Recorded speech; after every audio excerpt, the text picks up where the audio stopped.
on this.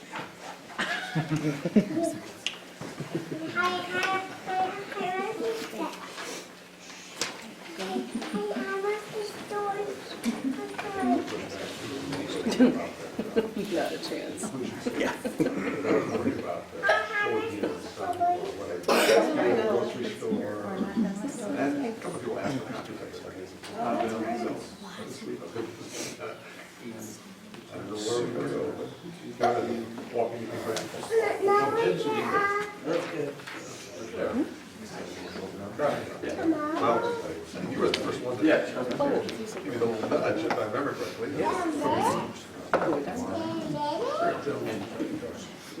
And it was a rough day in the morning. Your arm over there. Yeah, they wanted to make sure What were you break doing? big horse and something out.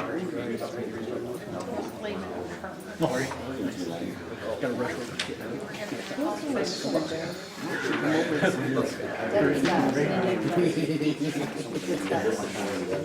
Well, I had face sense.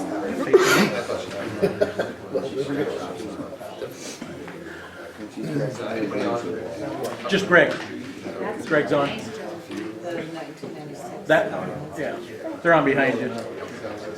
I'm not sure why that one's HDMI disconnected yet.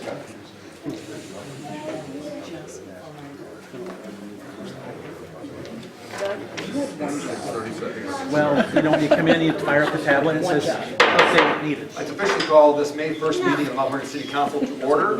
And the first item on the agenda is to approve the agenda. Are there any recommendations on that? Anything to add, Chris? We're ready to go with it. I'll second that. Stephanie and Craig. Move and second to approve the agenda as presented. All in favor of that motion, please say aye. Aye. Opposed? Motion carries. Communication segment here. If you wish to address the city council on subjects pertaining to today's meeting agenda, please wait until that item comes up on the agenda. And if you wish to address the city council on an item not on the agenda, now's the time to approach the microphone and give your name and address for the public record before discussing your item. And you've got 5 minutes to do that. We'll go over for a minute if anybody wants to address anything.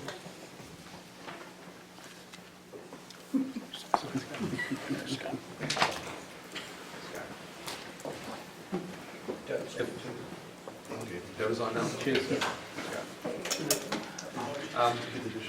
Hearing nothing for the public communication part of the agenda, we'll go to the swearing in public and swearing in of police officers. And I will do that oath of office over here and take it from God. You want to just introductions? Yeah, I'll do that quick while you're coming over here. Thank you, Council Mayor. I want to take this opportunity to introduce 3 new officers that we're adding to our department. We're excited to have them. And when I call your names, you guys want to come on the front, then we can do the swearing in. We have Esteban Gutierrez.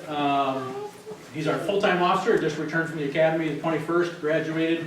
Had a leadership role at the academy, did some good things there. We are excited. He's survived his first week of FTO so far, and we'll be doing several more weeks of training probably through most of the summer. He'll be with somebody for the most part until everybody's comfortable moving him forward. So excited to have Esteban back. Up in the front row is his amazing family. I had lunch with them out in Des Moines and his wife Tara and the kids there. Esteban is a graduate from Columbus Junction School, a high school down there. And we're excited to have him. Came previously from the sheriff's office, so deputies from them. So. Then we have Ralph Cortez. Ralph is a reserve officer for us, originally from Santa Cruz, California. He's a little bored right now because his kids are all grown and out.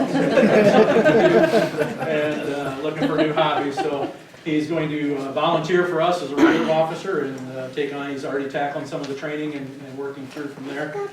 Previous Air Force, graduate from Fresno State University, and currently a security officer for Mercy Medical Center as well.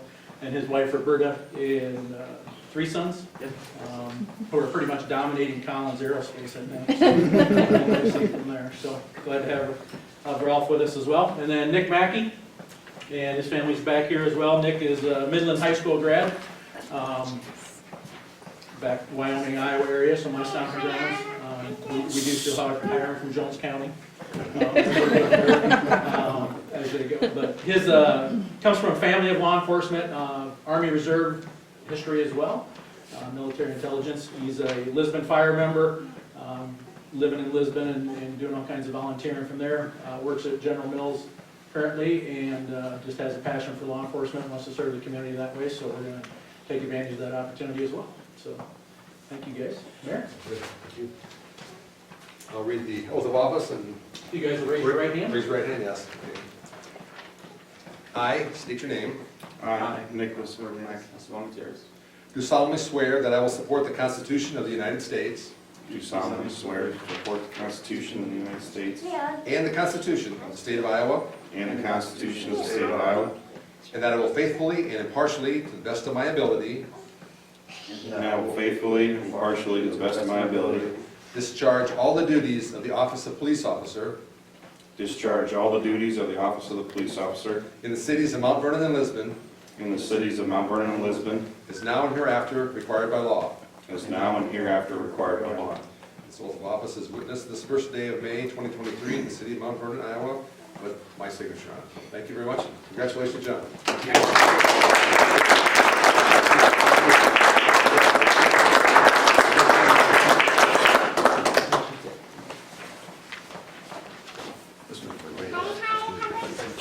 Yes, sir.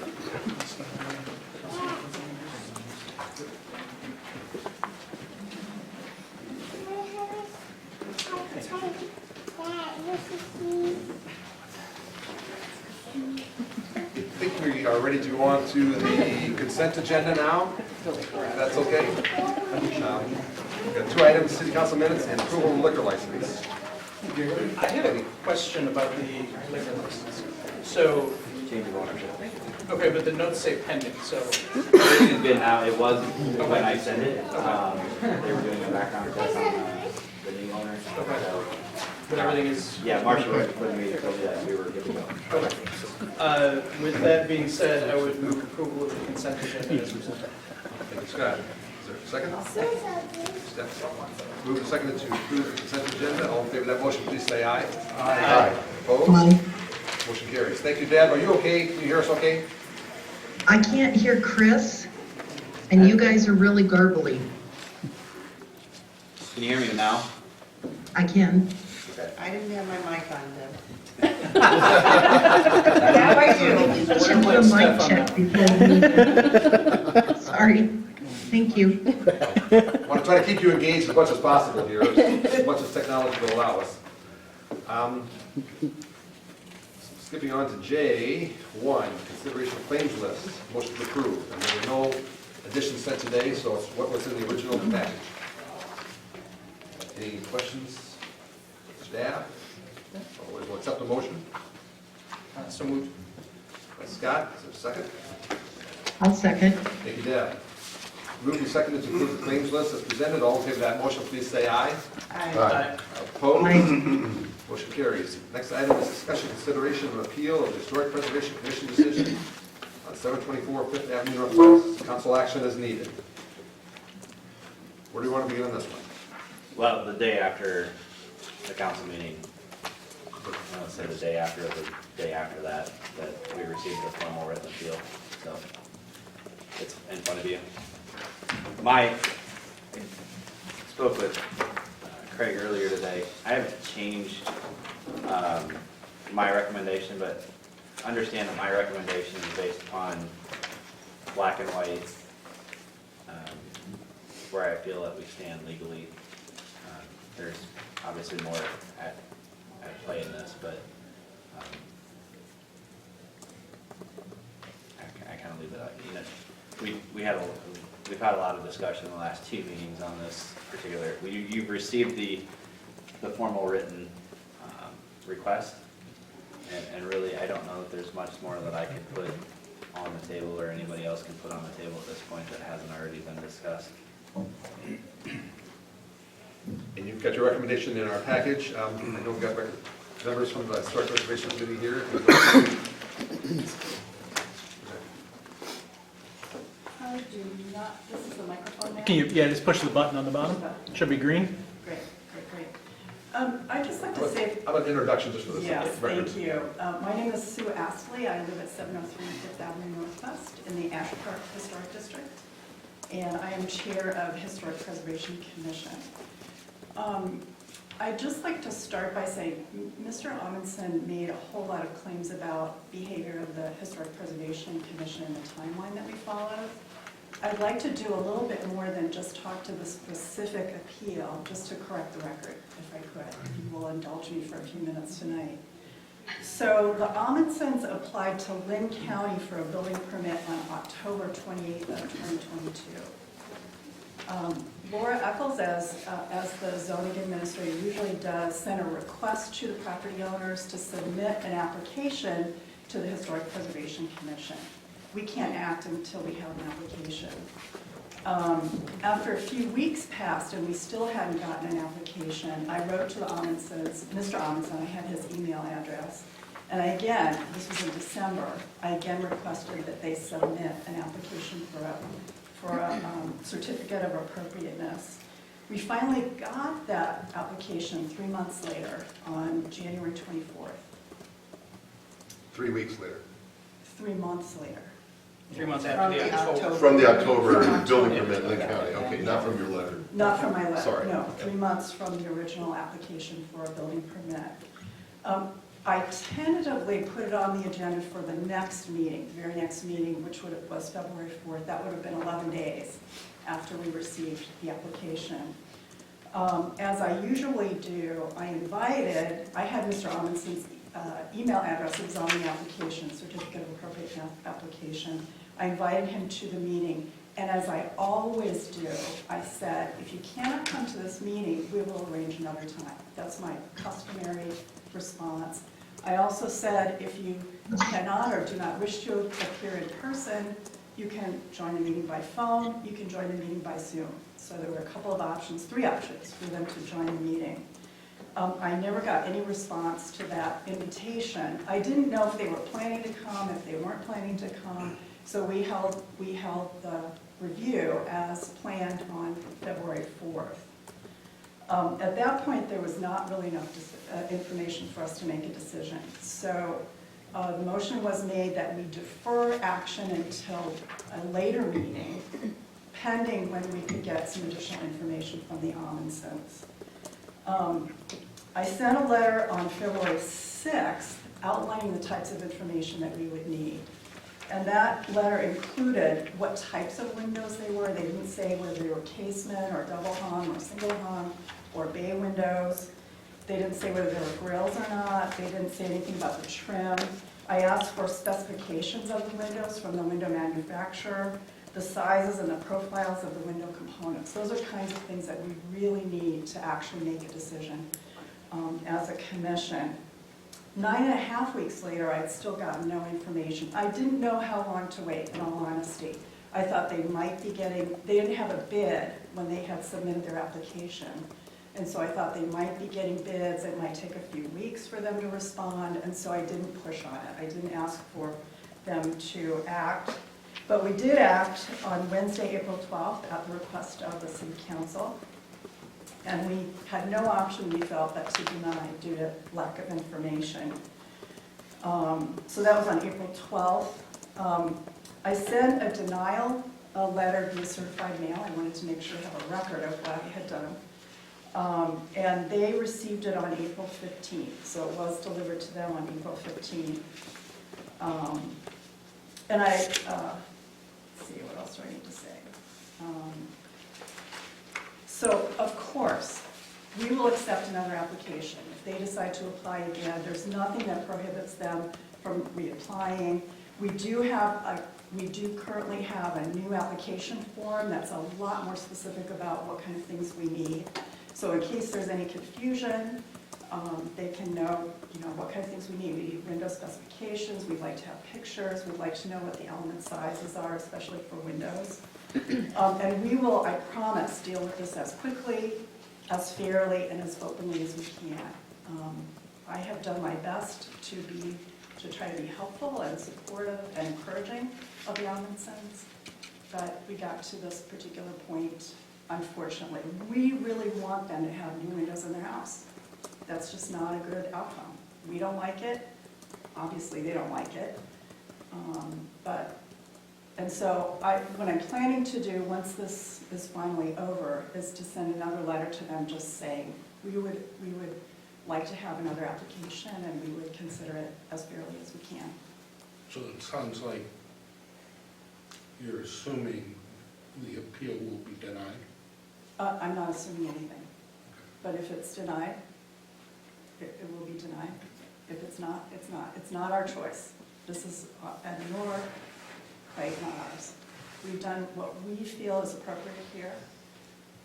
And I feel perfectly comfortable that I've dealt as fairly as I can with the Amundsen's. Mostly I've dealt with Mr. Amundsen. I've never met Stephanie Amundsen, but no, I don't assume anything. Okay, thank you. Thank you for the timeline explanation, and to your bottom line is what I'm hearing is that you encourage applicants to fill out the new application with more information, and I think it's new application form too, if I remember correctly, and to pursue that process forthwith. Yes, yes, yes. And it is helpful if people can come and do come to the meeting because it helps us act faster. We don't have to wait till a later meeting to act. If they're there and they can answer our questions, that's really helpful.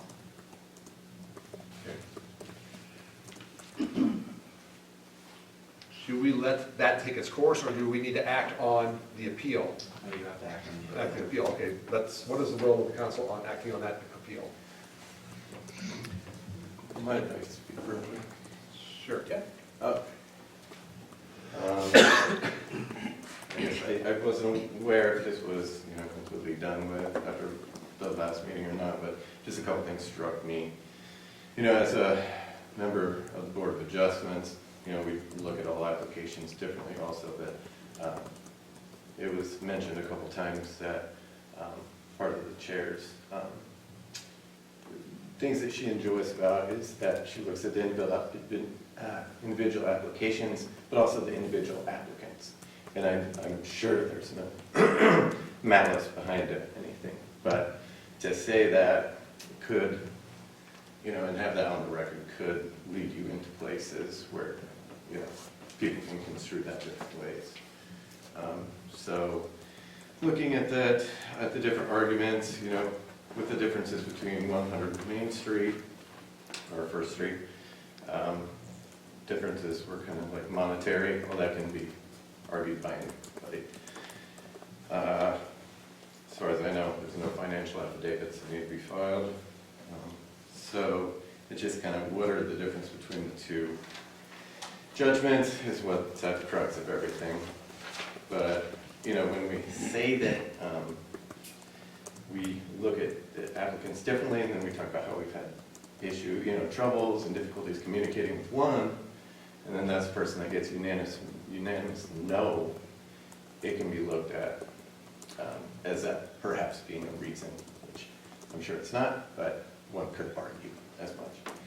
And also when we're looking at, in March we had the mayoral proclamation about inclusivity.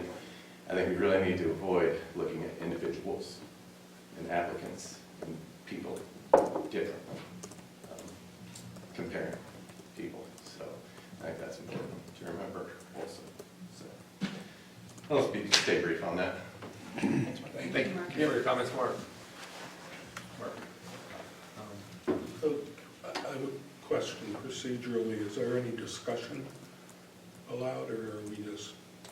Discussion as in amongst the council? Yes. Yes. You guys may discuss. The appeal is to the city council, so at this point, Shane has made his appeal. The Historic Preservation Commission has made their decision. You need to decide whether or not you believe they erred in their decision or they were founded in their decision, basically upholding it or overturning it.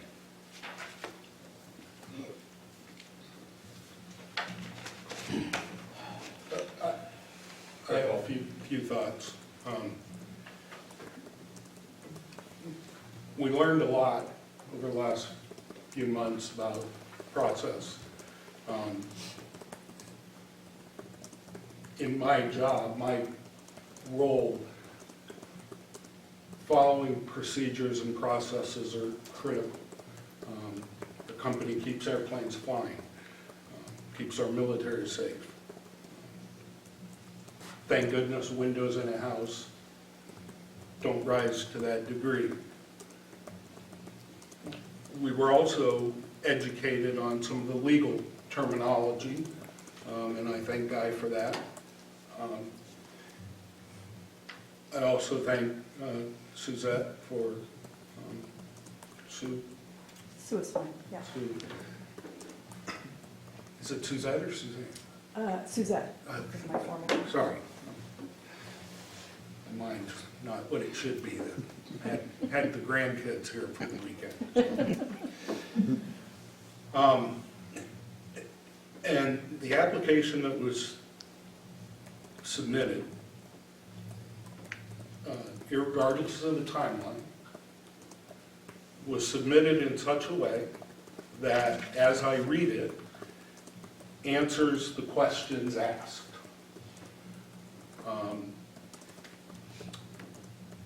Window replacement, replace existing windows. When it talks about modify size, type of window, it does not indicate that there's going to be any modification of type or size.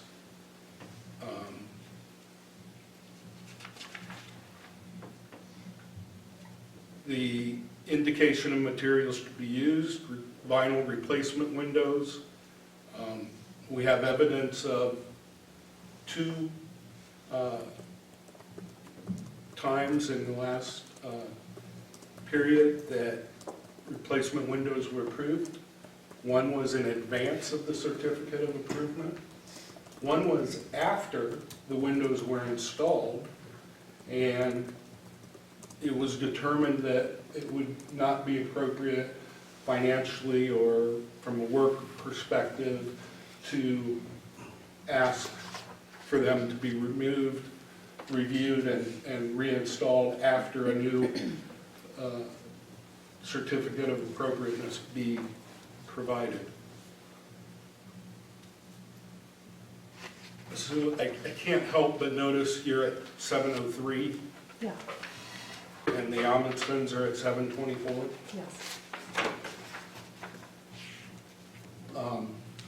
I've been on council and the mayor on Parks and Rec as chair, and I have found that there are times in a community our size that some of the best methods of resolving concerns between neighbors, between government bodies, between neighbors and government bodies, is to sometimes have an actual conversation. I did that. I did that. Do you know which windows are to be replaced? No, we had a conversation about his carriage barn, So you did not have a discussion about the windows, no. about the windows. No. So please stay on task. Because I believe if you would have, you would have seen the windows that were to be replaced. And you would have had an opportunity to ask for more than what is on this. And I will say that the new application is very clear. I struggle with having processes in place that are incomplete, checklists in place that are incomplete, and putting the burden on the applicant to know what any of the commissions are asking. In Parks and Rec, you know, we may be looking for coaches. Do we provide the coaches with an idea of what the expectations are in advance? Or do we give them the opportunity to speak to us? I think it's critical that we talk to each other. Again, especially in a community our size.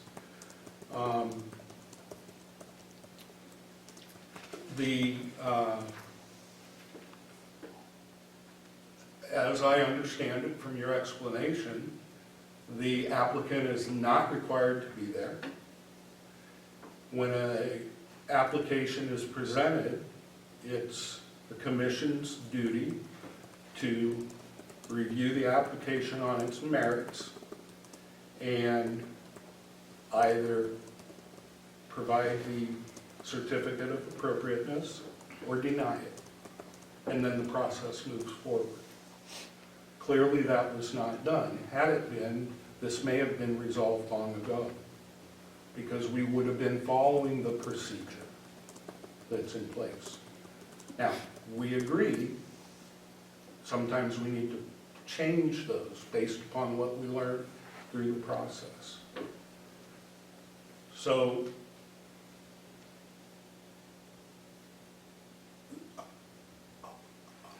I am in favor of approving this appeal, holding the commission accountable for their part in this. I also understand that Mr. Amundsen had opportunities to do that in terms of communication. He was at a number of meetings. He was at meetings that you were at, Sue. And I'm disappointed that two neighbors wouldn't have gotten together and discussed it. Now, are you required to as a chair of the commission? No. But I think that's the appropriate thing to do. Those are my thoughts. Any other comments, council members?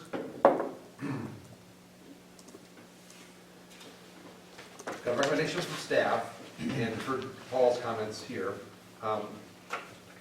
What step do we want to take? I would move approval of... Hold on one second. One comment there. Well, I don't want to interrupt the motion. I assume there will be discussion after the motion is made. Okay. It's up to That's up to the mayor. Paul. Okay. I would move to approve the appeal of the Mount Vernon Historic Preservation Commission denial of certificate of appropriateness for the Amundsens at 724 7th Avenue Northwest. Thanks, Paul, for your motion. Is there a second to that motion? I will second, on the basis of my comments from the last meeting. Got a motion on the floor to approve the denial. Paul and Stephanie have weighed in on it. Comments? No, to approve the appeal. To approve the appeal. Of the denial. Approve the We're approving a negative, which is always confusing. Yeah. Words are important. approving the appeal of the denial. Yes. Okay, you have a comment? Guy Booth. Can you push that button, Guy? There you go. Thank you. Guy Booth. I'm also a member of the Historic Preservation Commission, also happen to live in the Ash Park Historic District. I feel that the council can make a decision one way or the other, and that's not going to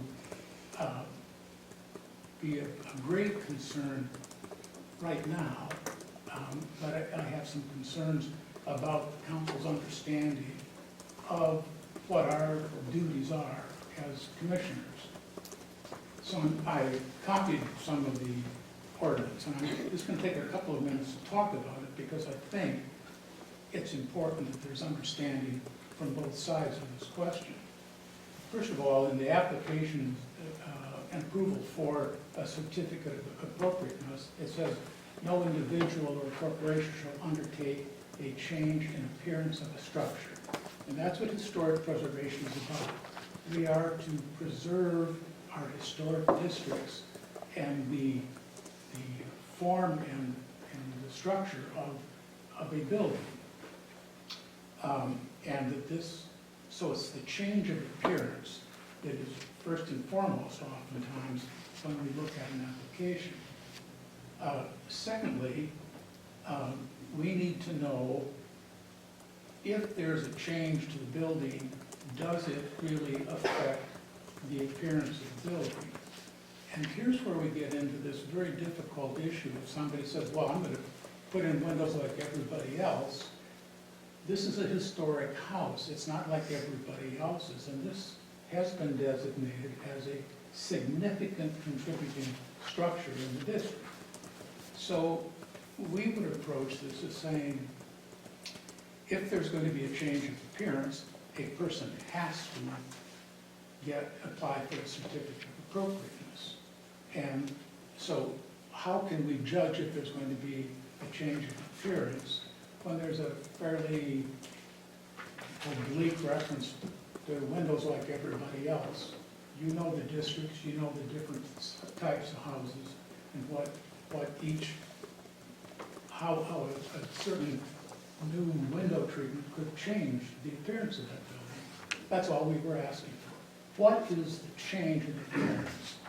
And I believe in his application, he said he's going to paint them so they're similar, but as a commission and the studies we do, we know that you can't paint vinyl, period.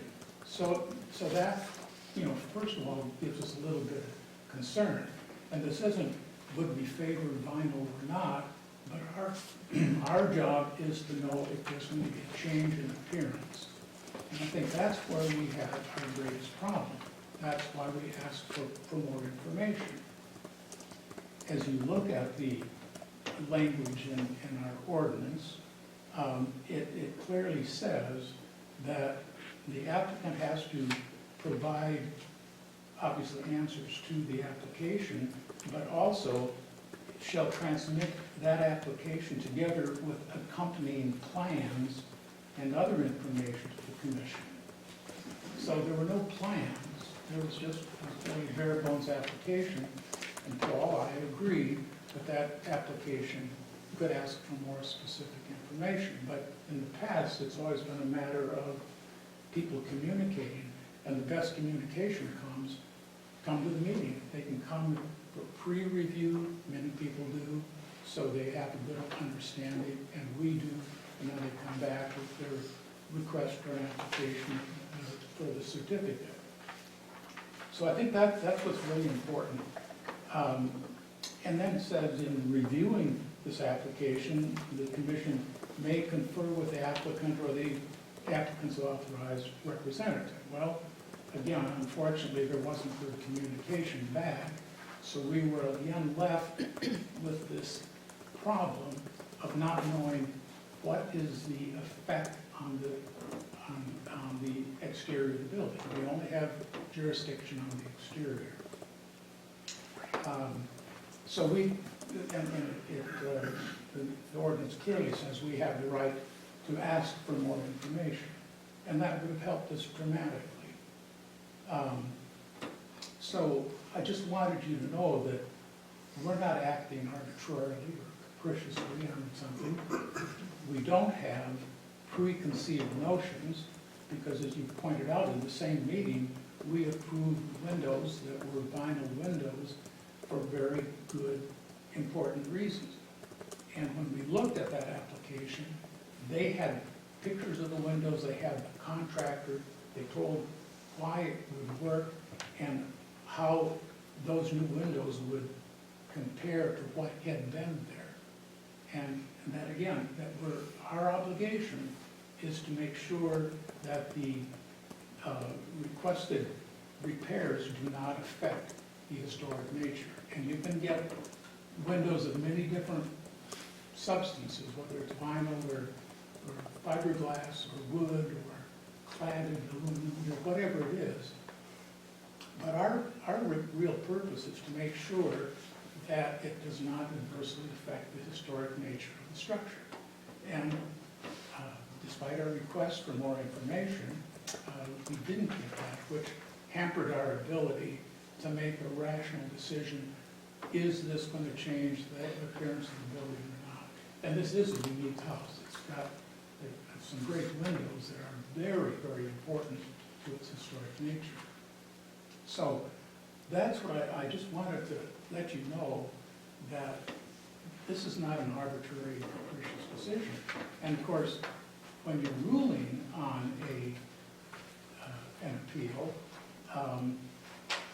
the city council shall consider whether the commission has exercised its powers and followed the guidelines established by law in this article, and whether, and it says, and whether the commission's actions were patently arbitrary or capricious.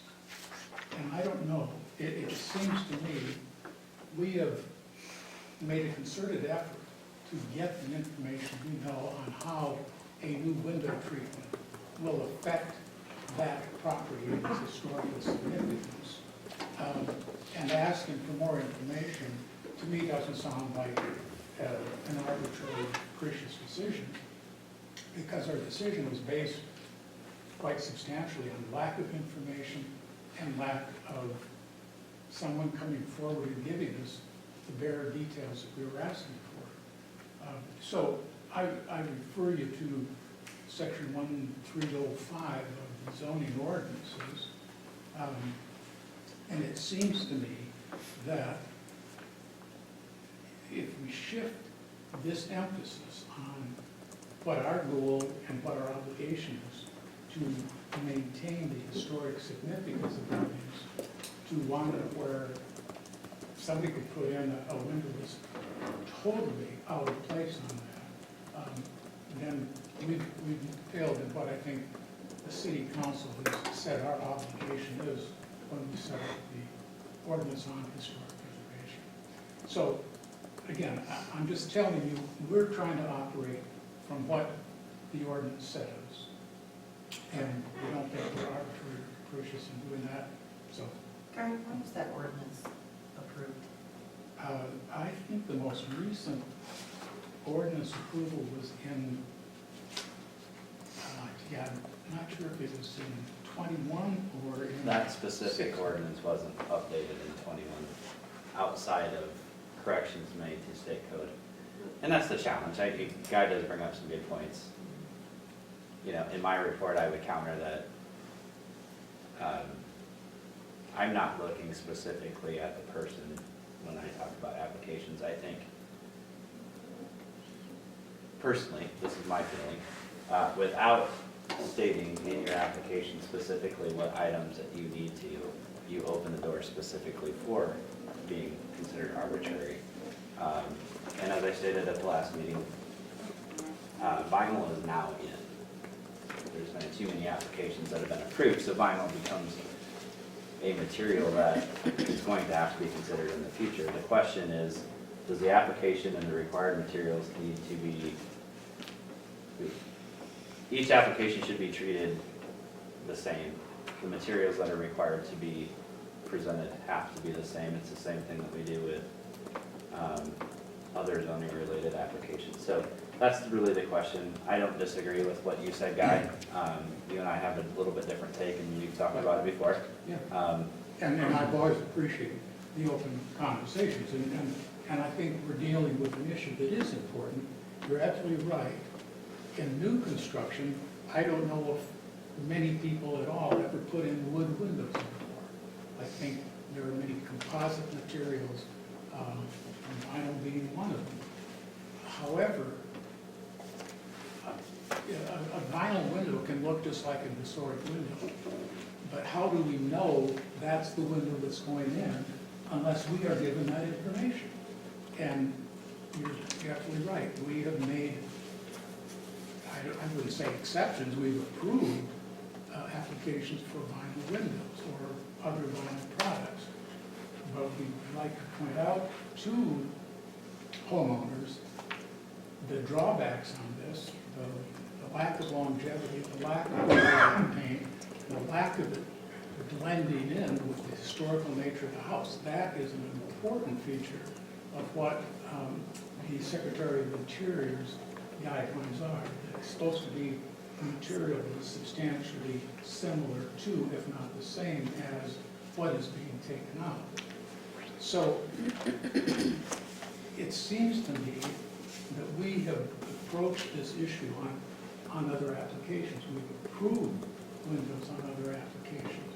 But it's because we've known what the total effect is, and we've seen it. They presented a picture, they presented what windows are gonna be changed, what windows are not gonna be changed.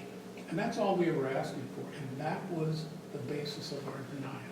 It wasn't Yeah, because- and I'm not arguing those merits, but Okay. that's what I'm saying, that needs to be in the application. Because And that's- everybody Okay. should have to do that moving forward. So Right. every individual should be treated the exact same way when they come through the door. My concern is, and I'm not disagreeing with what you're saying, but what my recommendation is, as soon as we take steps outside of an application, and the ordinance, just so everybody's crystal clear, is less than a page and a half long. It's more starting out process than it is talking about specific. It leaves the merits of materials and design standards to both the Mount Vernon Design booklet, and then the national standards. So it doesn't get into the weeds of specific materials. So as a contradiction, the subdivision ordinance, when you go to develop a piece of land, has something like 40-some pages of specific things that are supposed to be. And where I'm making the comment is that if that is what we are looking to do in order to avoid the appearance of being arbitrary, then, as it relates to vinyl, if you are going to suggest vinyl, then that portion of the application needs to be very specific, I believe. And then everybody needs to be treated in a similar nature. The challenge is you have an application that predates the new application, an appeal that predates the new application technically. So we are walking a tightrope that you could really land on either side. Like I said, I don't discount Mr. Booth's comments, and I still stand by my recommendation. I think you could be fine on either side. I do believe, like I said, moving forward, that it is inherent if we're going to avoid situations like this, that we come to a clear understanding of what is being requested. Because again, I still go back to, there is no requirement at any level in our zoning code that you be present at the meeting, and there's no wait period allowed or allotted. It's just when an application is received. So I want to make sure moving forward, if it's those materials that we need moving forward, then it needs to be in the application. We need to take out the fact that they may or may not be there. Now, I will say, I suggest to every applicant, whether or not it's this specifically or a subdivision, that if there are questions based upon interpretations of what is being specified, it does help to be there. They just can't require it. Well, and that's, to me, the frustrating part about this whole deal, and to a certain extent what Paul was saying. So Shane answered the questions that were asked, which weren't really the questions that needed answered, and then ignored all opportunities to continue that communication. And it feels like, had the questions that needed answering been asked in the beginning, or he sent a 3-sentence email with a couple of pictures, we could have not been talking about this for 3 separate meetings. But Yeah, here we are, I think, and that's the. I will say part this, that's regardless of your banging decision in. tonight, and I know that there's a motion and a second on the floor, so that is Yeah. where we're at. I do believe we can move forward from this fairly easy. There's corrections that can be made that we don't The fact that we have a necessarily. new application already, I think is a huge step in the right direction. I can't help but think, do we need to look at the ordinance again? we value the work that they're doing, and I want to make sure that we are giving them fair expectations as a commission. I think this is just my personal opinion, I think the ordinance itself is okay. It's basically enabling legislation, and establishing a historic preservation. So there's ordinance in the very beginning that establishes historic preservation in their design, and then this section is actually in the zoning code. Because materials and things come into question so frequently, if we do get too specific in the ordinance, then you're going to be attempting to amend an ordinance more frequently than I think I we want. understand that, Chris. I do believe that leaving it in the design standards is fine. Those are well established and probably need to be updated based upon some decisions that have been made. But the application itself is really what needs to come down to it is the commission needs to determine, and this is the challenge because commission members kind of come and go. And this one stays fairly steady, but it has had some changeover. But that application becomes imperative because, again, everything that, you know, you would want to know should be submitted as that document, and if it's not, then it's incomplete. And it becomes fairly easy to make a decision, then on an incomplete application, they just didn't submit everything. Again, you could probably fall off center on either side of this and come down, but, Well, and just, if I may, I haven't seen the new application, but moving forward with the new application, do you guys have in there, and I apologize, I haven't seen it, I don't know if you have, but, you know, you guys talk about the windows, and the vinyl is the issue, but on Mr. Adamson's house, if you look kind of where the stairwell goes up, and it's 3 casements that go up that, if you can put in the application, is it a casement window, is it a double hung, because obviously a double hung's not gonna work there. Is it an awning, what is it that you're putting back, you're putting it back exactly as it is. So I don't know if your application states that now, but, okay, I was gonna say, because, I mean, you can get pamphlets and all this stuff, but really if you just break it down to, is it going to look the same, as you were alluding to, as it does right now? You know, we wouldn't be probably talking about this right now. So as long as that application is stating that moving forward, I would like to see the application. again, I think, I can send it to you, Laurie. I That'd be think great. the commission are definitely on the right track as far as updating. I don't think the application's been touched in a very long time. So we've just never, I don't know that we've ever kind of really gotten to this point. Okay, I have a couple questions about what you presented, because it was illuminating in terms of the home, the specific home. How would a homeowner know the significance of a particular home that they own, as you described it this evening? I think there are a couple of ways. First of all, there's a great inventory in our archives to show every house that's in the historic district and how they're categorized as being a contributing or significant or non-conforming. That's easily learned just by checking our website. So the burden is on Yeah, if you're somebody buying, wanting to buy a home right. in a historic district. It's my job to learn everything I can about that so that I don't run afoul. May I respond? So we've just had 2 new maps of our historic districts done. We've done Cornell College District and we've done Ash Park District. And that lists we have all the addresses and we have a map so property owners can find their homes on the historic district map.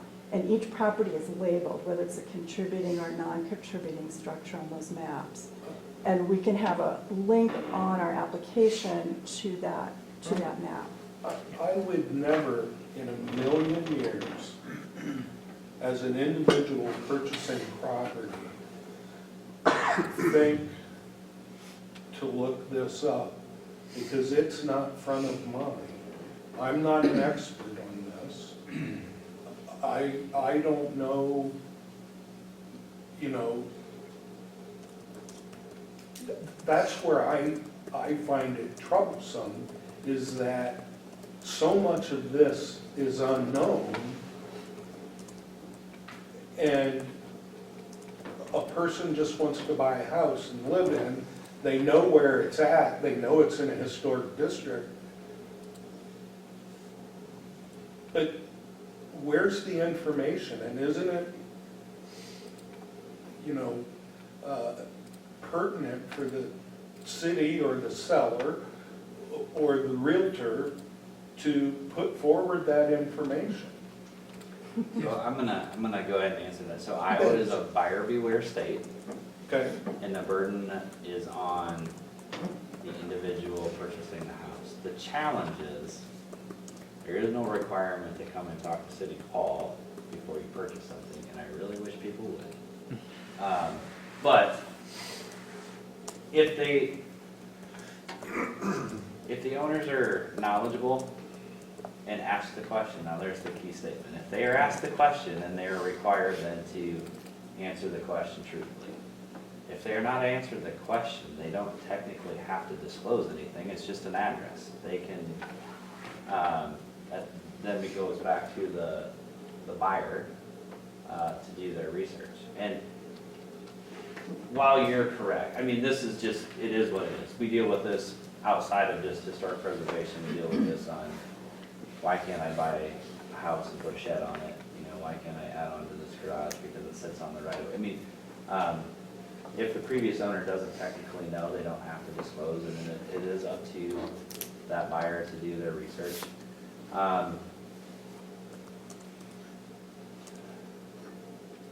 The materials are there, they are at City Hall, if anybody comes up and asks a question. It's just, to be honest with you, Paul, most people don't. I mean, it's not just Shane, I would say probably 90% of the community wouldn't necessarily ask the questions until it comes time to actually do something. Then they ask questions. So this is a problem that we've been trying to address for quite a number of years. Maybe 15 years ago, the commission tried to work with realtors. So they got a lot of brochures, we made a lot of brochures, we sent them to realtors. Realtors didn't do anything with that. Our next step is going to be to try to, when somebody buys a house in the district, we'll send a brochure to them. Our brochure still needs to be updated. We've got a whole lot of other business this year, and I haven't gotten to updating the brochure, but we have a member of our commission who is planning to do that. So that brochure would then go out. Guy has also thought of some ways that people might be notified in their purchase contract that they're in a historic district. Our other effort has been, we do a twice yearly newsletter that has gone out to the whole city. So everybody knows it's historic district news, and it publicizes where the maps are. So there's usually a little article in there that says, here are the maps of the historic district. See whether your property is in one of the historic districts. Who knows how many people read that? But we are aware that this is really a serious problem, and we don't want it to go on this way. But we've taken a lot of efforts to address this, but it's not been successful. I don't want to speak on realtors themselves. Listen, realtors are there to buy or sell a house. They will not put any road or potential roadblocks in the way of making that happen. And again, going back to the way Iowa is set up as far as real estate deals and being a buyer beware state, it's just, we're not going to fix that issue. Well, there is one solution I sort of suggested to you, Chris. Iowa is an abstract state.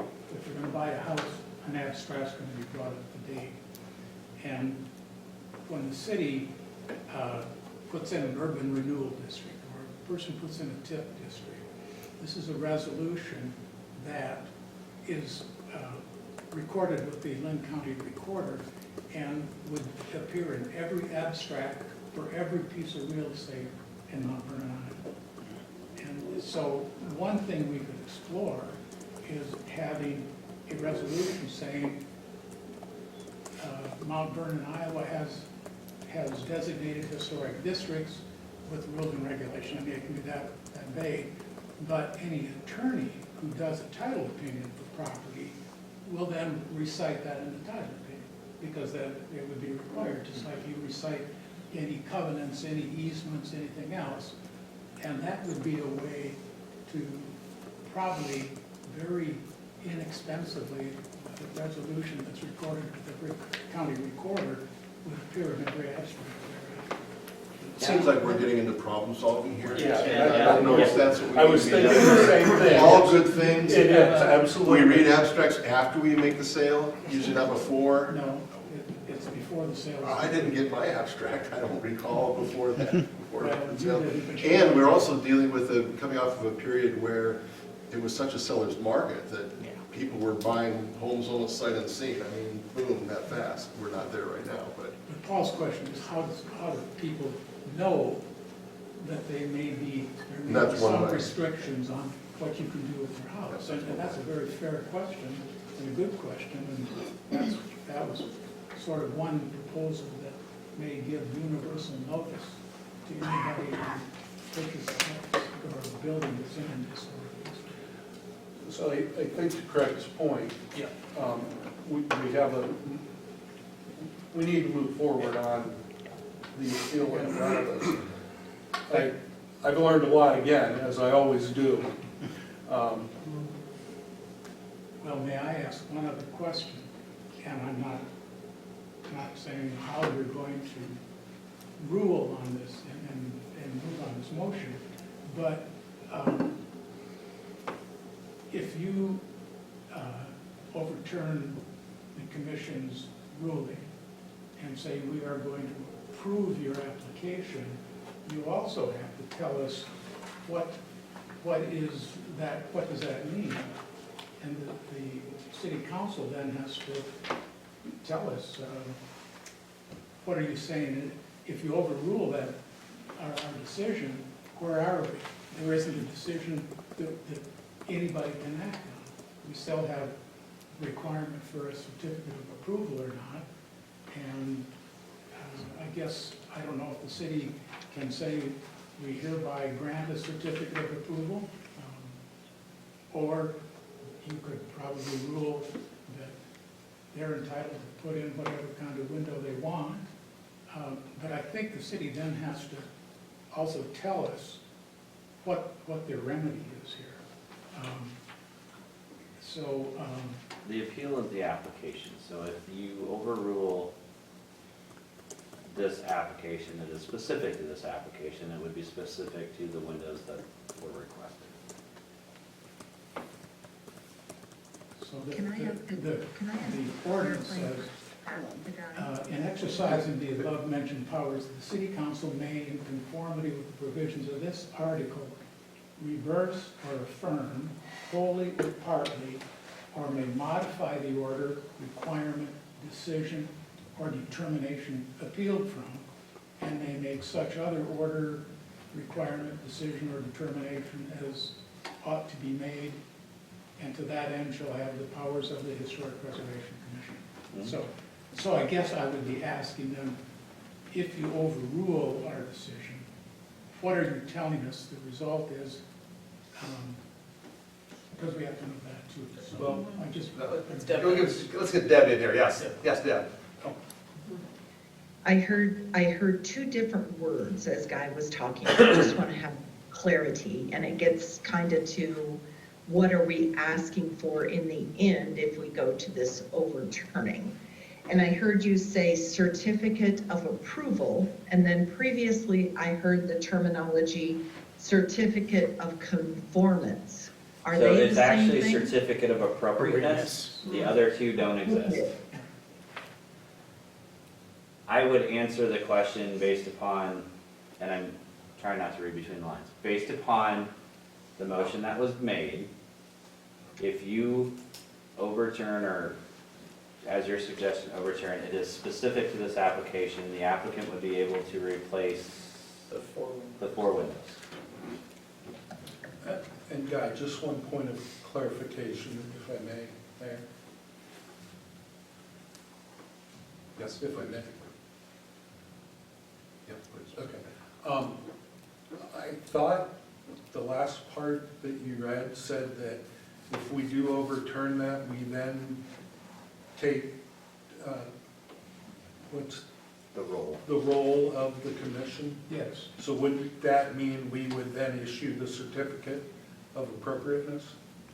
It could be. If that's what we're deciding. If that's what- His point is that the way it's phrased and written, we, as part of whatever motion we're making, if we do overturn their denial of the application, that we also have to say, and by doing so, we are approving X, or we are, like, what is that next step, is how I'm taking it. Right, I can, in exercising the above-mentioned powers, the city council may, in conformity with the provisions of this article on getting the certificate of appropriateness, reverse or affirm wholly or partly, or may modify the order, requirement, decision, or determination appealed from, and may make such order, requirement, decision, or determination as ought to be made, and to that end shall have the powers of the Historic Preservation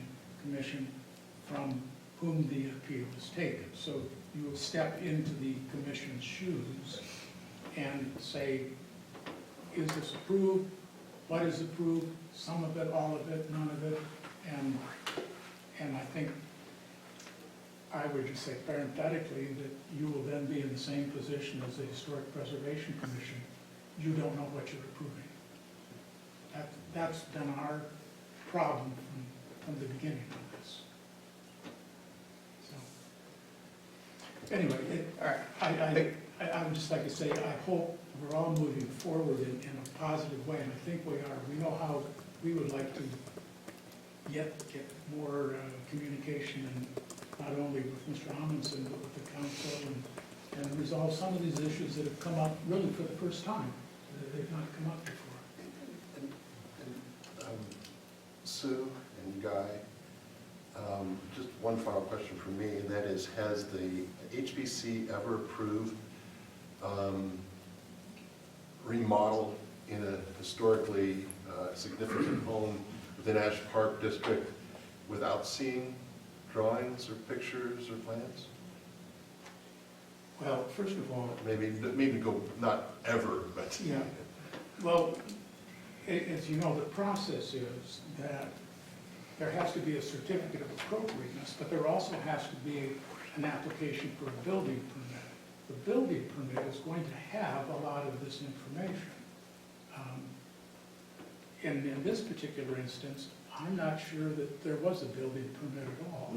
Yeah. Not an there issue. was. They've And applied. now, Not issued, but- now we often don't get a lot with the building permit, we often get one page that doesn't have any details on it at all.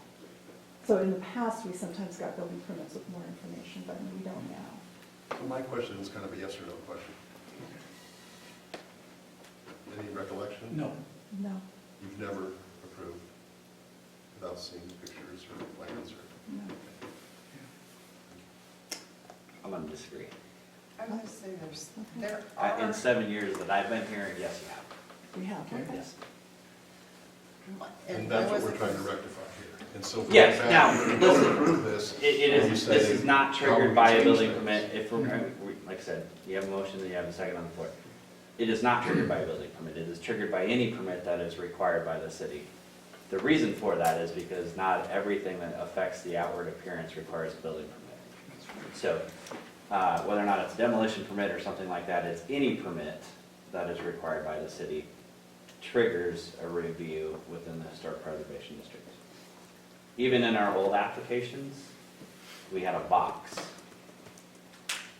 handwritten, site plan type box that, those definitely don't necessarily include plans, and when the city had jurisdiction, we didn't necessarily require all of that information either.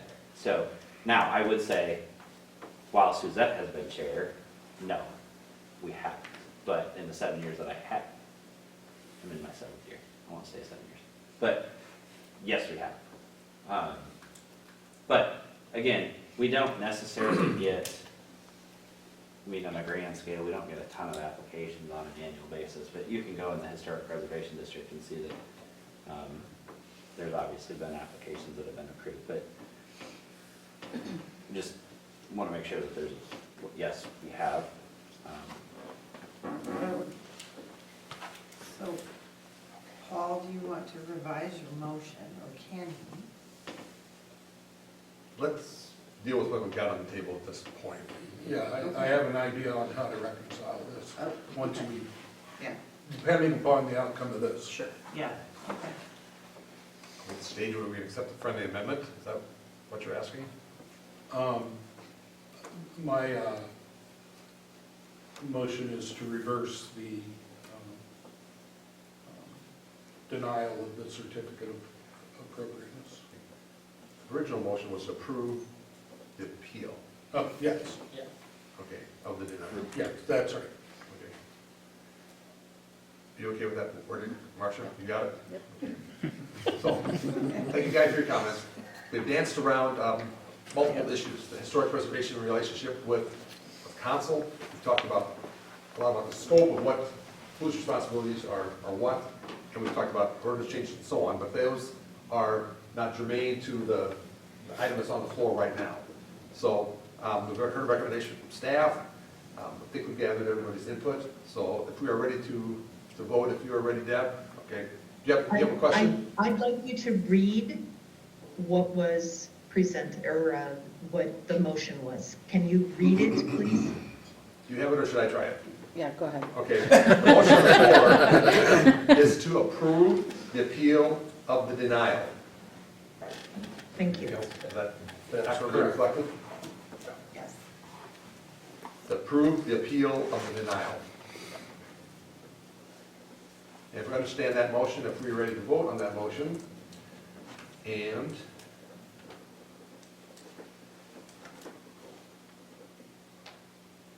this is a voice vote, right? Correct. All in favor, if we understand the motion, all in favor of the motion, please say aye. Aye. Those opposed to the motion, say nay. Nay. We've got 4-1 is what I count, if you've got that, Marcia. I would then move approval of a certificate of appropriateness per the application of January 24th for 4 windows to be replaced at 724 Fifth Avenue Northwest. This motion, is there a second, so we can discuss that motion? I will second. Paul Stephanie. So that motion is to approve the certificate of appropriateness? Correct. That's the right terminology? Yep. For the 4, to replace the 4 windows in question. Any questions about that? Understand that motion? Deb, I don't know if you caught that, but I think Paul's motion is to approve the certificate of appropriateness of replacing the 4 windows in question. That's correct. All right. That's been moved and seconded. If we're ready to vote on that motion, that is again a voice vote. All in favor of that motion, please say aye. Aye. Opposed? 5-0 on that one. No. 4-1. Oh, was it? No. Okay, I missed that. Okay, thank you. Nay. I didn't hear that one. I'd like to explain why I voted no on both of those. Please do. I do believe that the process that is established by the historical preservation and their evaluation of the use of that process was appropriate. And I do believe that what we are trying to do as a council is not to, I don't believe in stepping in their shoes, because I believe that they tried to do what they were chartered to do, and it was due to lack of communication and lack of follow-through that they were not able to be successful. I don't think their process failed. I think it was a communication failure, and that's why I voted no. Thanks for your comments, Deb. Okay. I think we are at the point of then moving on to J3. Discussion consideration of in-car camera purchase. Police Department, council action is needed. Got prices, and Chief, do you have anything to add to? Yeah, thank you, council. This is a standard application we get to replace our in-car camera systems through, used to be called WatchGuard, if you remember some of the previous requests. They were bought out by Motorola, and since being bought out, the prices went up as well with all the changes over the past few years. So 4,500 of this is covered by the GTSB grant, and so we'll be getting the remaining portion of that if we can get a squad car to put it in. Good luck on that. So this, for Nate's benefit, Nate, do you know what GTSB is?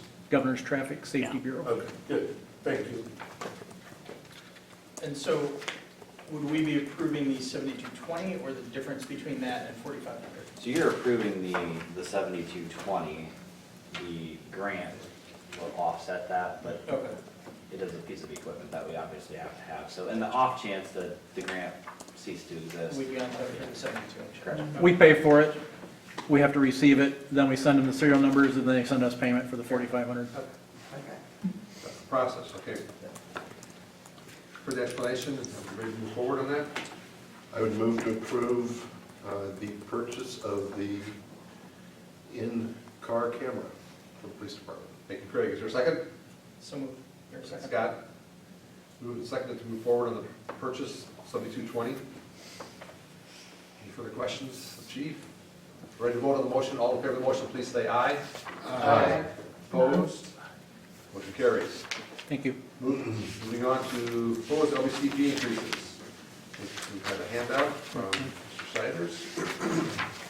So just to give you a little bit of background, when the LBC opened, we had fully intended to be open at least a year, if not two.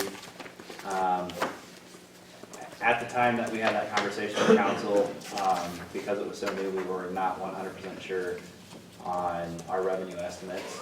And we had backup plans for that. COVID comes in a month after we open and has skewed our plan, because we extended memberships, we did a number of things that, All the numbers. yeah, that really would not provide an accurate estimate on potential revenue streams. So this is finally the year, going into year 3, where we feel like we need to make some minor modifications. And the goal is to try and avoid, we look at it kind of in a 5-year snapshot. We don't want to get to the year 5 having done nothing and then come at you with 50% increases. So this probably doesn't necessarily get us to where we want to particularly be, but it gets us closer. And I do think that we started close enough that we're not going to have to see massive increases. So. And right now, Matt, that first column is the existing price. Correct. And, okay. And so the new prices are in column. Our goal is not to penalize people, but to try and come closer to the subsidy that we have. So, just in terms of what this is like, we've made a conscious effort on our wastewater and water to do, it's better to do incrementally on a more frequent basis than keep it low and then wham, we all of a sudden have to go 5% or something like that. With the pool, we do this regularly with the pool. That's the most relevant example I could think of. I think it's completely appropriate. I think timing is right. We all suffered through the various impacts of COVID. I think this is a smart way to do it. Appreciate all the work that's gone into this. And May I ask a question? Sure, Deb. Because I'm totally blind as far as what's being discussed. Is there any way that this could be brought up electronically so people on the phone and me could see it? Deb, I'll Can you take a picture and text it to you. That's perfect. Thank you, Steph. Sorry to be a pain. no, for you, Deb, and I apologize, I forgot you would be zooming in tonight. One more time. Just one more. What it amounts to for the membership side of things is roughly a 7%. Little, 7% increase. yeah, it's more or less 2.5% since we've been open if you did it on a yearly basis. The rentals increased about 10% on average. That one, I think, if we were to look at where we may have underestimated fees, we're probably on the rentals. We didn't really know how much pressure, I mean, we expected pressure, but we didn't know how much pressure we would actually get. We've had, well, 1 wedding, 3 funerals? 3 weddings, 4 funerals, It's a heogram. pardon me? No. Or 2 different pairs. I know, sorry. Sorry. No, but we have had several people that have approached us about full facility rentals, and every response we get is, that is extremely affordable. Yeah. And comparing it to other facilities that large for a full facility rental, not only is it an issue to shut it down to our members, but also, it takes up a lot of work to operate these full facility rentals with preparing them for large, gorgeous gatherings. So I feel our fees in that nature are not where they should be. But the 10% increase in rentals is going to look larger because it's a smaller dollar amount, but it's really not that much of an impact. So, Deb, did you get it? is she there? She should be. Hope I didn't kick her Okay. Deb, did you get Do Steph's you have the text? visual, Deb? Okay. Yeah. Okay. Yeah. To give us just while we've been sitting here, I pulled up the Marion Y. Now, to be fair, they have a pool, but a single annual membership is $1,025, and we're proposing to go to $385. So even if you double that with a pool, you're We're still proposing a couple hundred. 412. Well, for $385 before tax, but yeah, $412, that's how it's all said, but yeah, I don't think we can at all argue the fact that we've done, I think, a phenomenal job when it was originally set up and through staff, not only then, but continuing, keeping this perfectly reasonable. Yeah, and I think, when I look at the family 12-month bank draft, right now it's about $55 a month, and it's going up to $63 a month. So for $8, for all the programming that you guys have been providing, I think it's a lot of value, and it's worth that. So, Something a capstone of the community, quite frankly, with a variety of different groups and events that happen there, organizations that come in there. I mean, Yeah. you get the whole gamut. As you know, our goal was to make this multi-generational. I feel like we've achieved that in all regards, even all the way down to toddlers, where we have our toddler camp programs and so forth. So we want to continue to do that, and in order to do that efficiently and effectively, we just need to raise the rates just a little bit. And also, our expenses have gone up in the last 3 years as well in various categories, so we've got to make sure we keep up with the Joneses in that regards too. So from an operational efficiency standpoint, it's inevitable, but it's not unattainable. It's not a non-incremental change like my housing assessment. 53%. Did you get that while you were on vacation, or when you got back? I was dealing with it while I was on vacation. The appeal was due yesterday, but they gave me today because yesterday was Sunday. No, I want to commit, Matt mentioned efficiency a couple times while he was having that conversation. In the meantime, without raising any of the fees, Matt, Sarah, Katie, they've all done an excellent job at becoming more efficient with staffing and trying to hone in on specifically what is needed and when. So there's been a lot of modifications to that degree on things that we can control. There are, without a doubt, things that we can't control. The cost of products for cleaning, things of that nature. Matt said before, absolutely don't want to sacrifice the appearance, the cleanliness, of the building itself, or that we could, increase these memberships as much as we want, we would just continue to lose on the backside. I'm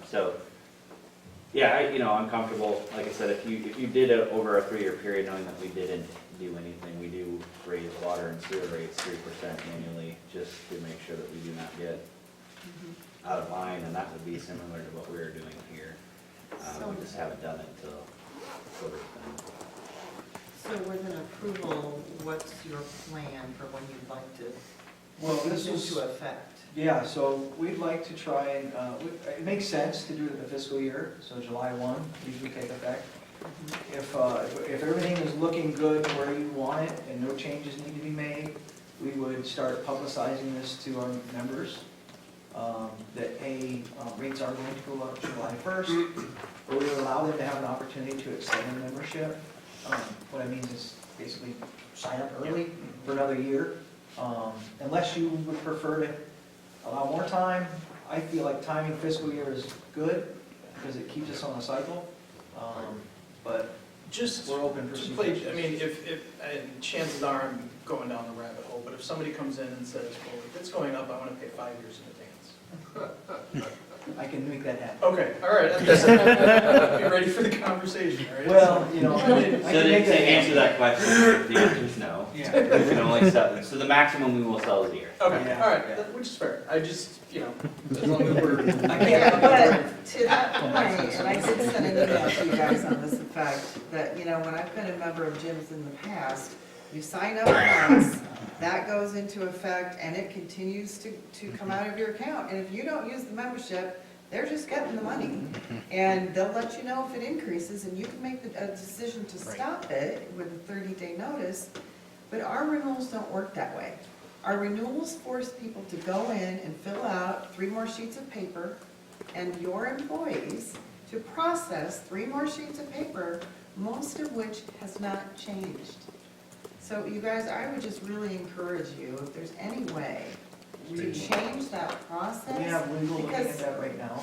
Okay, I We fall under appreciate different that. guidelines than commercial buildings, because we're not classified as commercial, so we're asking the legal team to look at that and see how we can effectively do that without overstepping our I mean, bounds. coming from a marketing background, I would venture a guess that we will gain money because people won't, they'll continue to let them renew. Yeah, we would, Matt brings up a very good point. Whether or not we're allowed to is the question that we're having Holly look at right now.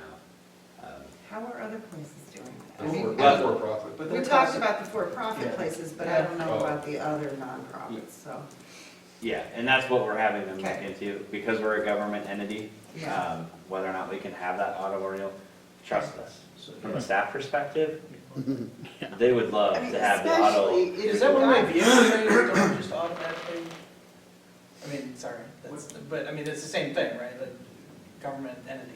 A vehicle rates I don't change. know of any government entity that I've seen, and that's why we're having them look at it, because I have not experienced it.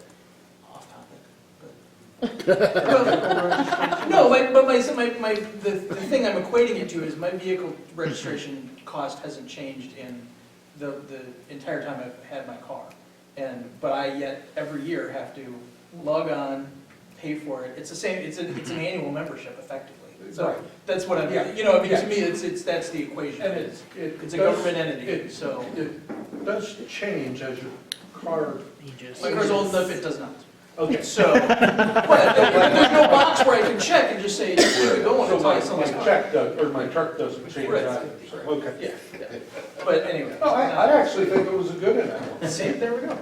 Yeah, I think But that- you get my point. Well, I I just get your think it'd point. be easier for our, The state code does not, so there's 2 differences. The state code has commercial operations, and we don't classify as a commercial operation. So they don't have a section in the code that's really clear on whether we are able to do auto renewals or not.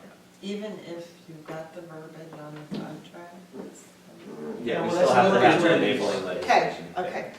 Well, thanks for looking into it. I Yeah, hope because it's 2%. It is a headache every day, and so, you know, our auto renewals for EFTs, they come out the first of the month.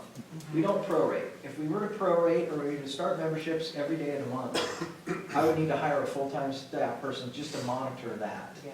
And so this way, we have one person that can monitor everything on the first of the month and be done with it for the next 30 days, so that we're not checking it every day to make sure that people are paying our account. So that can't change, and so we made that clear to legal as well. We can't change that. If we do have to change that, then I'm coming back here, coming back here asking for another individual, because there's just no way we have that ability. So, but we are currently, like, 2 weeks ago, sat down with legal and asked them all the questions we need to ask them. They're looking at it, and hopefully we'll have an answer soon. Because I would love nothing more than to just auto-renew with the checkbox, to just take away our efforts and also the patrons' efforts to calling on the phone or manually coming in and dotting that line. So, yeah. Well, So Deb? now I have, Yeah, yep.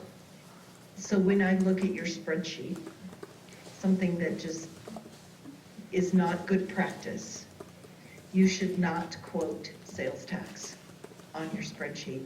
That is not within your control. So I see columns in here that say with tax and without tax. So granted, the patron will be paying sales tax, but that's not your legislation. You know, somebody could come in a 6-month time period and raise the tax rate, and you're gonna have to comply, right? So what we're adjusting is just that base rate without tax. That's all we're adjusting.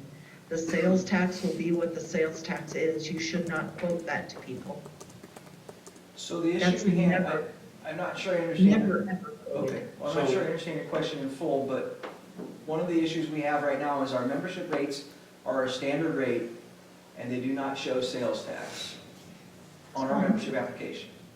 That's good. That's Well, just it's for good us. and bad, because we have a little line in there that says, these membership rates do not include sales tax. And then when it's And then when drafted, somebody brings in a check for the amount that's on the form, I get it, but there's, I mean, it happens That once, is- twice a That day. is, but Matt, that is not your place to try to enact sales tax. I really feel very strongly that that isn't something that you can dictate, because no one in the state of Iowa can control what the taxing authority is gonna say. So we shouldn't be in the practice of quoting sales tax to people. So That's just not good practice. there are other entities that I can't think of specific entities right now, but there are others that do this, where they basically back into their fee by calculating what the tax is. So this isn't a unique, All I'm saying is it is not good practice, because we don't dictate what the tax rate is. That's all I'm saying. And point taken. The proposed rounded column, is that What's what the fee we're gonna put in front of? we're actually gonna put on the, so when somebody comes in, you hand them the pamphlet and it's got a single and a double and a da-da-da, it's gonna have the This is the price. the that- 46, the 58, the This is the 75. price you pay Okay. monthly, yearly, Gotcha. annually, that. Okay. So that when somebody brings in a check, they've actually got what we need from them. Yeah, and is Deb saying that's not okay? she's saying it's not a best practice. I'm saying it's not good practice. Well, Because, okay, so here's the other side of it. If I come in as a non-for-profit, I'm not subject to tax for what I'm paying for. So I should give you a tax exempt certificate. So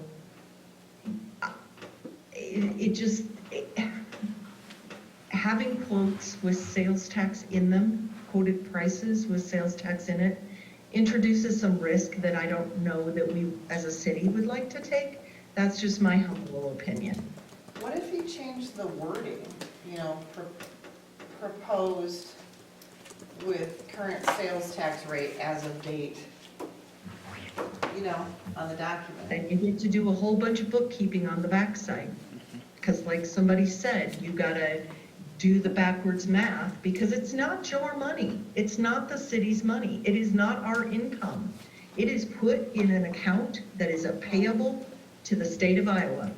Understood, Not but income. I think his effort here is just to make the patron aware of what their outlay will be per month. So they're not And I surprised when they get understand. it. Just So giving you my perspective. I guess I'm still confused a little bit, Deb, but are you proposing that we just put a price out there for $42.80 is what a single membership would be for 1 month. Forward back up, sorry, 42.80. Yeah. Per month, you're going to be paying 42.80 plus sales tax. Plus That's all I'm tax. saying. So don't change anything, that's what we do now. We put a price out there, Yeah, because, For- doesn't include 42.80. sales tax. Plus sales tax, yep. yeah, and Matt, on this, Or the alternative is to do what Steph is suggesting and say, we're going to do $46 per month, and then the bookkeepers on the backside have to do the math to back out the sales tax. yeah, and because you're rounding, that senior plus one, for example, you're actually charging more than the sales tax. It's only a couple of cents, you know, there, whatever, 20 cents. I mean, yeah, we're fighting over pennies here, but Sure. we can't control tax is my whole point, right? I'm It's- just looking it's- at other facilities that I had posted up here just to see if they have any Do versions. you want me to look anybody up, Matt? Pardon? Do you want me to? No, look I have anybody- Clear Lake Athletic Complex, it says right here all the prices, and then it says no taxes not included in the above pricing. I mean, they say it there. Same thing we say now. Yeah. I don't have the line pulled up, but I was just gonna see what they said, but, okay, well, it sounds like we can look into that and see, what is the best practice that we want to approach. And, I can go back to you all with a final revision if you want, at the next meeting. So absent the tax thing, I really do believe that we have held our pricing such that it is time for us to increase. I mean, everybody has cost of living increase, whether, like you said, it's in your cleaning supplies, whether it's in the amount of money that we need to pay for our staff, their benefits, etc. Nothing is going down. And the fact that we've been able to hold our pricing for almost 3 years, that's pretty extraordinary. So I'm totally in favor of this proposal. It's just the manner in which it was presented. Understood. Yeah, I think you could still approve Yeah. tonight if you'd like. If you have I mean, whoever makes the motion, if they have a preferred manner, so if your preferred manner is to not include the tax in the over, like, so we're not looking at the far right column, we want to give them a price and say plus sales tax, I would just simply make that a motion. I will make that motion. I will make the motion that we approve the pricing without tax and present that to our patrons as the fee that they will be paying. And then sales tax is not included in that fee. I'll second that. Movement, Deb and Craig, Thank you, Dennis. to move forward with that one caveat on the proposed LBC fee increases. Any further discussion about that? Your understanding of the, I am, I'm looking at the complexity of it. clear? So we're gonna have to have pennies in the drawer. Yeah, exactly. You know, If there are no other questions about that? Well, actually, before, I apologize, but, I mean, I'm a big fan of rounding. And, well, and so instead of 42.80, go to 43. Just leave it at 53.50. Instead of 69.55, go to 70. But then the tax changes. That's Tax, fine. the tax is still Oh, 7%, tax is it's still still good. going to be an odd Screw number. us up. Yeah. Okay, disregard. Let's do it. Penny. We've got a motion on the floor, if we're ready to vote on it, all in favor of the motion, please say aye. Aye. Opposed? Motion carries. Moving on to number 5, discussion of pay application number 5, so it's Septagon, 76,912. You can add there. No, concrete. I got all that out of there. Bunch of pea gravel. I would encourage council, like I said, this week I think is a good week if you want to pop your head in. It seems to be pretty decent to do that. Well, we can probably get your whole body in there, I think. We can open up the door. I think in the next 2 weeks probably, they're going to start pouring concrete inside, and then it'll be a lot less accessible as we go. This is the time where if you start looking where all the pipes are at, you're going, God, everything looks so small. And then they'll build it, and you're like, oh, this is bigger than I thought it would be. So, December completion still looking good? For the final, yes, everything sounds good. Great. I move approval of pay application number 5 for the police station in the amount of $76,912. Thanks, Scott. Is there a second? Second. Thanks, Paul. Move to second and move forward with pay application number 5 to Septagon on police station. All in favor of that motion, please say aye. Aye. Aye. Opposed? Motion carries. Moving to goal setting discussion. Pat Callahan or Elizabeth Hanson? Is that where we're at? so, and this is just a discussion. I wanted to get them out to you. I wanted to see if you have any questions. So we're not doing this until after July 1, so we have plenty of time to discuss this, and that's why it's only discussion items. But I just wanted to see if you had any indication or whether or not you were leaning to maybe doing a two-way. So the reason I ask is Elizabeth will price out a one-day as well. So it's not, you either have to pick hers for a 2-day or Pat's for a 1-day. And I read hers as being 1 day, by the way. Yeah, She just does it one long day. correct. Right. She considers it 2 sessions, basically. It is. It's 2 sessions only because it's different people participating. Yes. Well, my question is that it looks like Pat will facilitate at a very reasonable cost, just a goal-setting exercise, whereas Elizabeth is really looking at a strategic plan. She's looking at more of a 3-year plan. As far as annual plan is concerned, and I'd really like to hear from my colleagues here, it seems like, Chris, you give us that annual plan almost every year with the budget and what the CIPs are and so on. And we've got a more longer range strategic plan for the city that was done in 2016-ish range. If that is what we're looking at, and Scott is quickly shaking his head. Well, I don't take And I don't know if this- anybody here Right. is involved in that process. I was not, so. I was depends on actually what on we're the doing. tail end of that. So the 2016 is a comprehensive plan. It has more to do with planning and kind of your 20-year scope of work.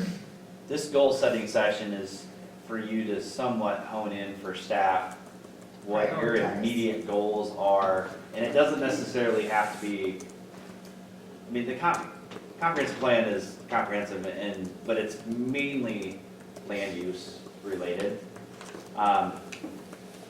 There's policies as far as bringing in low to moderate income housing and various things that are stuck inside the comp plan because it talks about population increase and things of that nature. But this strategic plan or the goal setting is for you to hone in on more project-specific items for city staff or policy-related items for city staff.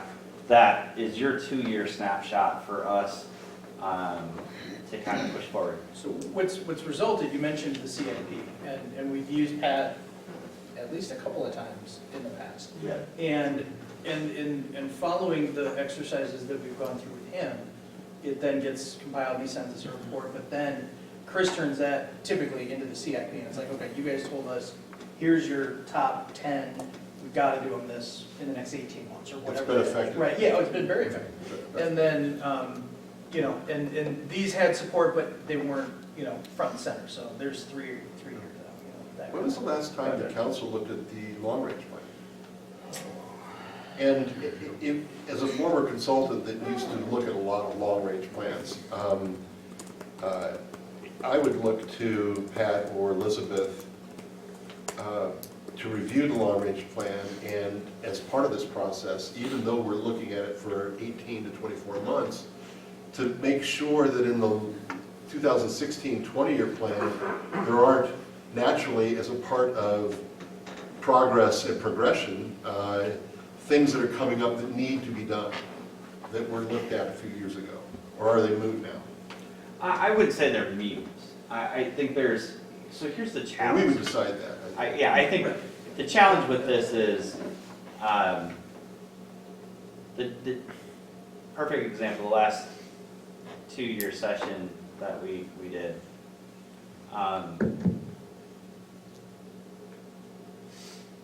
it was pretty much mapped out from the start. So the pool was an identical feature, the police station. I mean, we try to hone in on what I would consider the top 4 or 5 goals, and probably the top 3 or 4 were kind of heir apparent.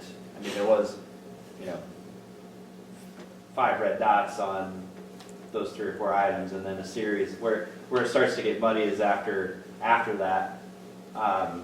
You have a series of what I would consider secondary goals, and there's a lot of things that factor into that. So money obviously plays a major factor in how far we're able to get. So we were able to get you a pool study.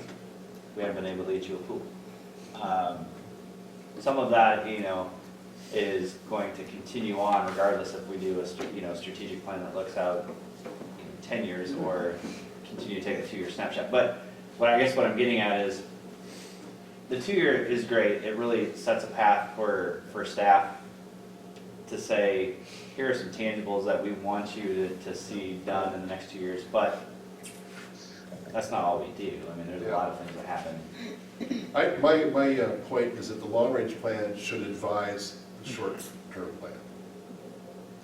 And it should be a part of the process. And that's no opinion yet on Pat or Elizabeth, although Elizabeth looked more long-range and Pat looked more short-term. Yeah, Pat is you have to understand. I can say this here, I don't really care. Want to be offended? I would say there are a number of cities that are not as effective as Mount Vernon has been over the course of the last 6.5 years.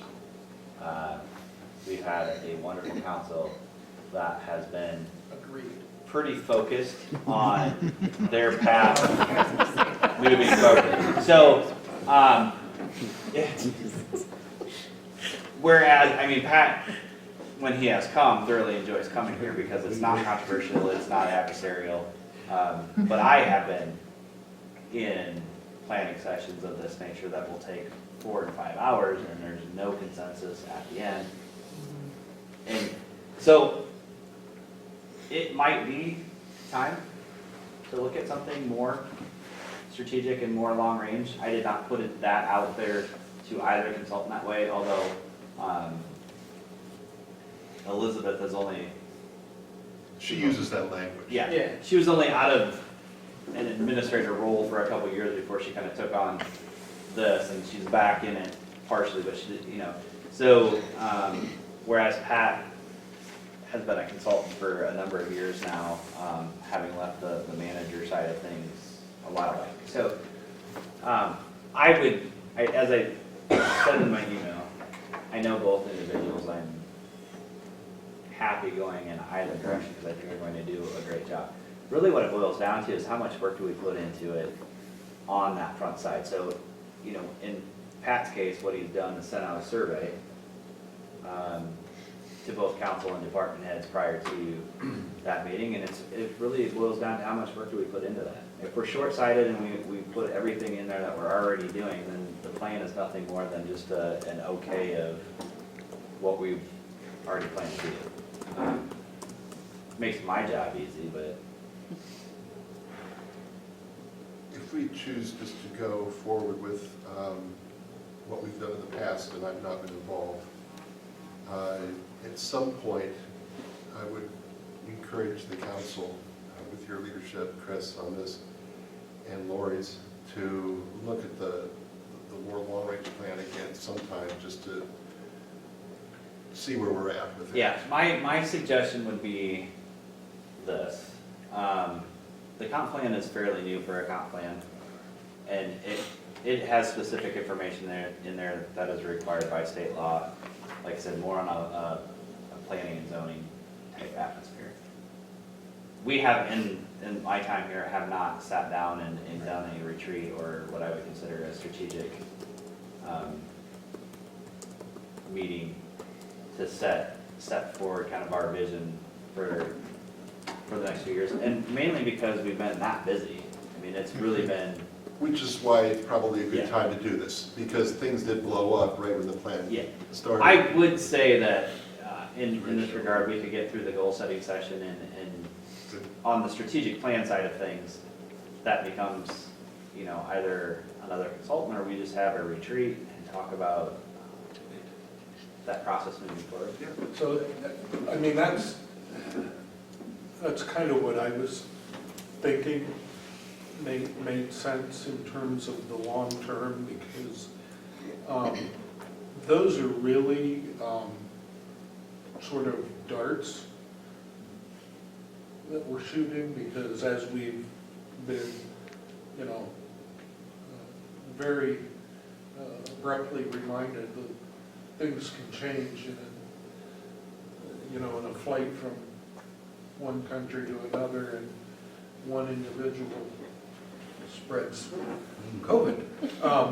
So I think that focusing a professional on those more short-term, 2-year, what are the more realistic items? And then as a group on our own, I think we have enough knowledge and you know, experience in that area that we could do something for a larger or a longer term. I think that makes sense. Agreed. Every community does it slightly different. So I've been in communities that they hold work sessions on off Mondays. So you have a meeting every Monday. 2 of them are council and 2 of them are work session. That can get a little mundane. It's a lot of meetings to discuss the same things. My suggestion would be, and we haven't done it since I've been here, is to just hold a one-day retreat where the council, either here locally with a professional who's coming in and kind of walking us through that process. I hear the LBC's a nice facility. That's a pretty good community room. Book it now, rates are going It up. can be, unless they jump rope and do a few other things. But No, fair enough, because I haven't looked at that plan in a while. It was a year or so ago when I looked at it, when I knew that I was going to throw my hat in for this. I haven't since, but I don't recall, for example, one of the biggest issues in Mount Vernon right now is childcare, and I don't recall that even being part of that plan. It wasn't. And so it would rise to it. Yeah, If and- the plans are living and breathing Right. and moving, we can augment that plan. yeah, and that plan itself isn't even designed to do that. That comprehensive plan is designed to hit all of the buttons that are required by the state to meet your planning and zoning requirements for rezoning requests and everything. It really is kind of pocketed into that compartment and says, this is what it's supposed to do. Now, we could spend a lot more money than what we did on that plan and do something grander. There's nothing in the state law that says you can't do more. I would almost keep them separate, because I do believe that we have not talked about, well, DEI being one. So I've held a conversation with an individual, and we're going to have another or a brainstorming session with him before we have one with a larger group. Yes, from policy on, we haven't had that discussion. Even, you know, as we start talking about transitioning for new staff members, we are going to inevitably have some changeover. We've had that conversation kind of on the fly, but it would be nice to have, hey, here's my vision, here's my plan. Where are you as council members as it relates to that? And I like having those conversations when we're not in the heat of the moment. Good. Let me know when that is. It feels like that's been my story here, but in a good way. But yes, COVID definitely threw a wrench into some of those plans, as did derecho. I mean, Yeah. To that point, though, it is a good opportunity, because we are always so task-oriented. We're getting through the list of the to-do list, and then the things that inevitably get in the way of that, that having these be set-aside retreats are well worth the time, I think. yeah, do some strategic versus tactical. Yeah. Here, here. And it's easier to have those conversations to say, here's the reality. I mean, during budget time, when we talk about property tax and assessments and things like that, they just passed an amendment today. I do believe property tax is going to be affected this year. I don't know what it's gonna look like. It scares me. But in a retreat, we could have more of a long-term conversation about how that looks and where we should be. Childcare is a huge issue and it's not going anywhere. So all of those, yeah, I mean, I would say they're kind of three separate items that we should probably take a look at. But good conversation. Just be thinking about this. Their numbers aren't really going to change. It's not, we have to make a decision in 30 days because we're not going to do this until after January or July 1 anyway. So, if you have specific questions after you're reviewing those documents, let me know. I can always relay them to those individuals. For those that have utilized PATH services before, or anybody's services for the annual planning on this council, was it beneficial? Yes. Or do you think we could do it on our own?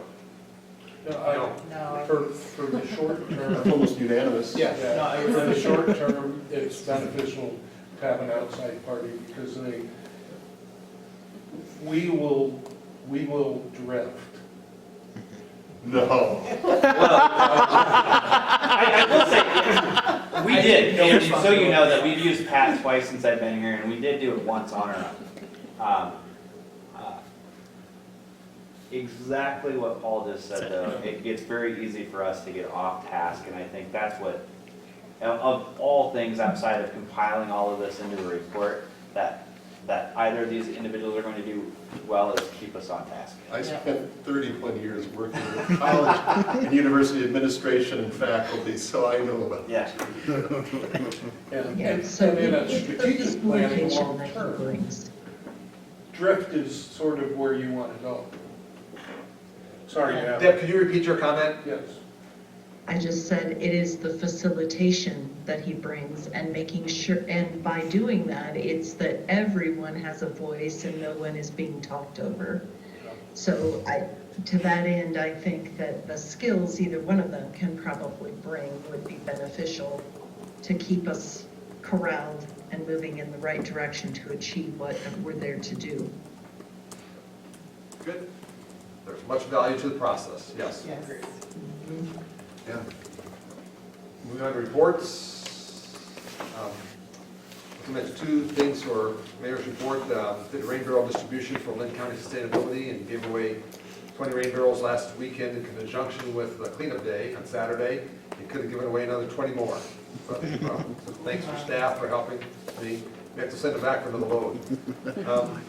I'm involved with Mr. Wilkinson at the high school, talking about sustainability in the classes there. That's all I have.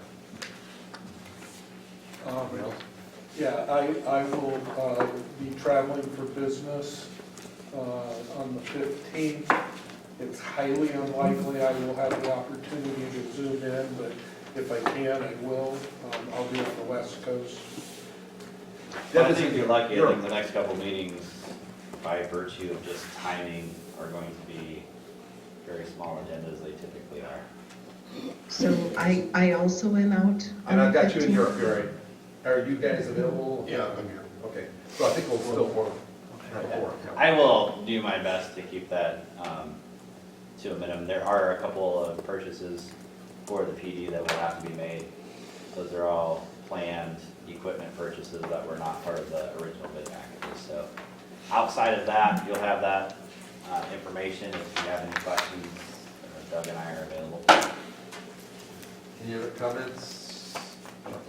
At Chalk the Walk this weekend, Yep. Ton of squares, 160 plus. 165. 165.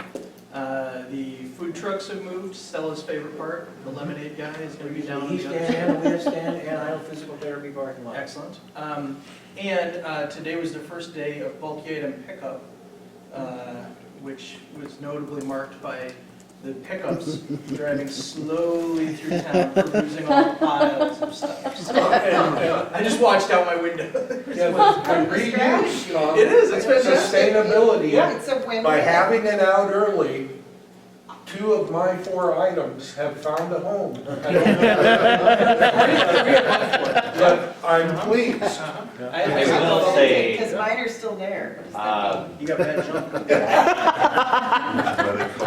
I do want you to know that I have, as I've been driving around, I have seen a couple piles that I know, just looking at them, there's a significant chance that they will not get picked up. Please, please, please read that list. It's pretty specific as to what to be put out and how much.